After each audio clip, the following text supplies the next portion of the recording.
पुढच्या दौरे रद्द होतील. राज्य सरकारच्या शिष्टमंडळामधले आमदार राजेंद्र राऊत आज आले होते बातमीवरून. नेमकी काय चर्चा झाली त्यांनी काय सकारात्मक काय सांगितलं असेल? नाही, काय सकारात्मक फकारात्मक नाही, काय नाही, त्यांनी सांगितलं नाही काय. ते मागच्या याच्यात होते मध्यस्थीला ते होते, त्यामुळं आम्ही काल बोललो तर ते आलते आणि काल खरंच बोललो आम्ही. ते त्यांनी सांगितलं तुम्हीच मध्यस्थीला होतात, काय दिलं 1 महिन्यात? गुन्हे ना मागे केले ना, तिन्ही गॅजेट नाही घेतले ना, सगळ्या स्वारीची अंमलबजावणी नाही केली, काहीच नाही. काय केलं? काहीच नाही केलं. गप बसले ते, कारण त्यांची चूक आहे, सरकारची चूक आहे, त्यांना गप बसावं लागलं. या उपोषणा दरम्यान जर तुमच्या मागण्या मान्य नाही झाल्या तर तुम्ही 288 जागेवर उमेदवार उभा करणार आहात. त्यातच ओएसी यांच्याकडून तुम्हाला प्रस्ताव पण आलेला आहे. काय प्रस्ताव आलेला आहे? नाही आला प्रस्ताव, नाही मला प्रस्तावातलं कळत नाही. मी त्यांना पाठवू शकत नाही, ते मला पाठवू शकत नाही. आपल्याला ते कळलं. आपलं सरळ साधं काम आहे. तुम्ही एकत्र आहे, आम्ही एकत्र येऊ.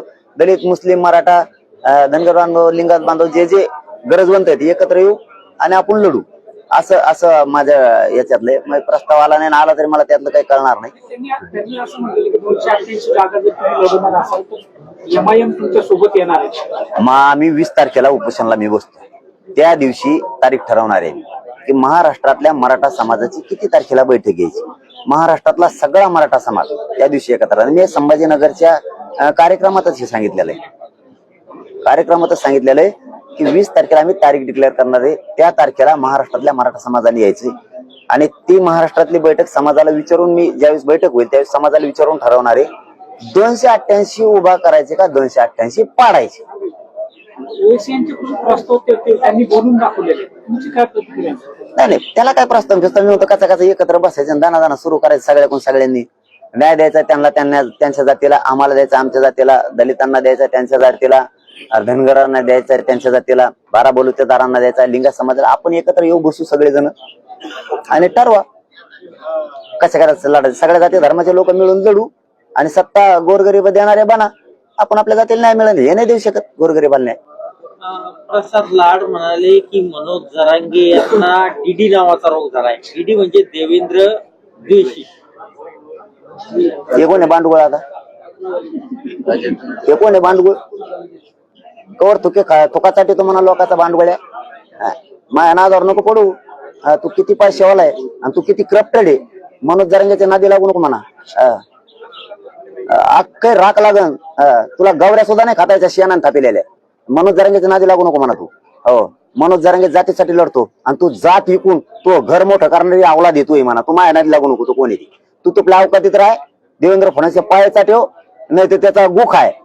हा, माझ्या नादी नको लागू तू. हा, मी तुला म्हणतो का काही? तुला काय मी तोंडावर नाव घेतलं का? तू लाड कोण येईन काय मी म्हणलो का? तू किती मोठा श्रीमंत. उलट तुम्ही भूषण होतात आमच्या जातीचे, मोठ्या लोक आहेत म्हणून. पण तुम्ही नीच नालायक नाही घालात. तू आम्ही म्हणलो तुला, तू असं का मागू? तू त्याच्या पायाचा ठेव, थुकाचा ठेव, त्याचा गुख हाजायची कर रोज मुठभर. आम्हाला काय देणं घेणं नाही ना. आमच्या गरीब मराठा ढवळाढवळ करू नको. तुला मागात पडन ते लाड्या का कोण येतो. हा, लाडे गुलाबी जमत नाही माझ्यापाशी. हा, असले झिंगूर झांगूर लय येते लय जातात. हा, तू मला म्हणजे मला डोकं गरम करायचं काम नाही करायचं. तू तुपल्या अवकाशात राहायचं. मी तुला बोललो नाही, तुपल्या कुटुंबाला नाही. हा, तुपला बाप कुठं असतो, तू कुठं असतो, तू कुठे असते, तुपल्या कुटुंब कुठं असतं मी काढत नाही. कारण मला तुमचा आदर आहे मराठ्यांच्या मोठ्या नेत्याचा. पण तू जर रोग झाले कुठे काय झाले, मला डीडी झाला बोचा झाला कोणता सांगत जातो नको मला तू. हा, तू माया नादी लागू नको. तुला मी सरळ सांगतो, तू देवेंद्र फडणवीस मोठा होय, मंत्री होय, आमदार होय, तुला शुभेच्छा आहेत आमच्या. हा, तू त्याचा रोज गु खाताय तरी शुभेच्छा आहेत आम्हाला तुपल्या. आमच्यामध्ये ढवळाढवळ करू नको. आमच्या लेकराचं वाटलं झाले. तुला एवढा राग येतो ना, कोणी तू हरामखोर बांडगुळ, तुला एवढा राग येतो ना. ज्या पोरांना कुणबी प्रमाणपत्र मिळालेत का, त्या कुणबी प्रमाणपत्र मिळालेल्या पोरांच्या भरत्या असे 400 ते 500 पोर आहेत. त्यांना ठाण्याचे एसपी न कुणबी प्रमाणपत्र मिळालेलं असून बाहेर काढे ओपन मध्ये टाकले. तुला जर मराठ्याची काही आस्था असेल ना, तू जर मराठ्यांच्या रक्ताचा असेल ना, ते देवेंद्र फडणवीसने का केलं विचार त्याला. माकडा कुठे शेण खातो कुठे बोलतो.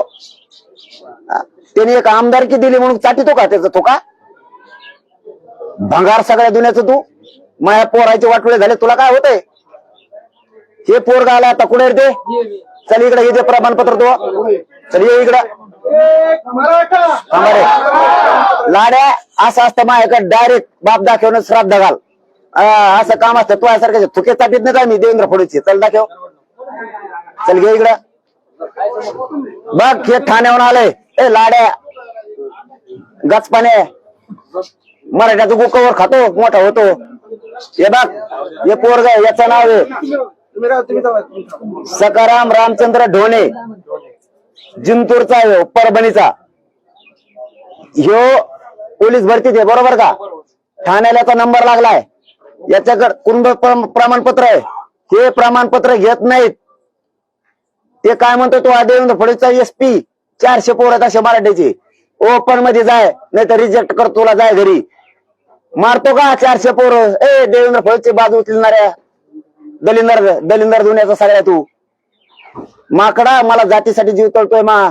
तो हा देवेंद्र फडणवीस मोठा करायसाठी जीव तळतळायला लागलाय आणि मा जात मोठी करायसाठी जीव तळतळतोय.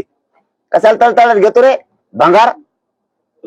आणि सांगायला लागला आम्हाला कोणता रोग झालाय काय झालाय. त्या देवेंद्र फडणवीसचा बघ ना, पॅन्ट टी शर्ट काढून त्याला कोणता रोग झालाय. मारतो का मग पोर मराठ्याची? मराठे परवडायचे नाही तुला. कोण लाडे का गोडे तू कोणचा? परवडायचे नाही तुला. मी स्वाभिमानी म्हणून असं कचाकच बोलतोय. मला जात मोठी करायची. झालं त्या पोराचं वाटलं. कशाला दिलं रे सीबीसीतून 10% आरक्षण? देवेंद्र फडणवीस करतो बार बार. ही तळतळे आमची. लावते पोरं जी सीबीसीतून. तुला सगळे बोललेले शब्द मागे घेतो मी. ते पोरं 200 का 400 पोरं आहेत. ते त्यांचं कोण बी प्रमाणपत्र आहेत. ईसीबीसीतून फॉर्म भरलेले आहेत, ईडब्ल्यूएस मधून भरलेले आहेत. त्यांना डायरेक्ट सांगितलंय, हे पोरग साक्षीदार आहे, त्याचं नाव सुद्धा घेतलंय मी. त्यांना सांगितलंय ओपन मधून भर, रिजेक्ट करतो नाही तर तू. कशाला प्रमाणपत्र दिले तो देवेंद्र फडणवीस सरकारनं आम्हाला? प्रमाणपत्र नसणाऱ्याला हात घेता. भंगार आयएस दर्जाचे अधिकारी झालेत. आणि इथं आमच्याकडे ओरिजिनल प्रमाणपत्र असून तुम्ही आमचे पोरं रिजेक्ट करून घरी पाठवायला लागला. आणि लाड्या गोड्या कोण आहे तू? तो थुतार तरी बघत का आम्ही कसले होते? तो तोंडावर मुत्त म्हणलं तरी एक मराठीचं मुतायचं नाही. तो थोबाडच बघत नाहीत आम्ही. ज्याच्याकडे थोबाड बघत नाही ते कशाला थुकासाठी रे बस. तुला लय प्रेम आहे ना देवेंद्र फडणवीस लग्न कर. इथं माझ्या मराठ्याला त्रास देऊ नको उगाच. हा मी जर चुकलो विनाकारण देवेंद्र फडणवीसला बोललो तर मग बोल. विनाकारण आम्ही त्याला 50 बारे सांगितलं तेव्हा राजेंद्र राऊत आमदार होता. आमचे ते शत्रू नाहीत. आमच्या कामं करा. मुलीला शिक्षण मोफत केलं तुम्ही. कशाला अटी घातल्या त्याच्यात? सगळ्या जाती धर्माच्या मराठ्यांच्या मुलीला अटी घातल्या. सगळ्या ओबीसीच्या होत्या, एससी एसटीच्या सगळ्यांच्या होत्या, त्या दुसऱ्या एनटी व्हिजेंटीच्या होत्या. काय अटी घालायची गरज होती? मोफत शिक्षण केलं ना. व्हॅलिडिटीचा अट घालायची काय गरज आहे? मोफत शिक्षण केलं पोरीला. मग अटच ठेवू नका ना. विना अट करा ना मोफत शिक्षण. अट कशाला? अटी शर्ती कशाला पाहिजे तुम्हाला? लाड्या गाचपाण्या कुठून आला तू?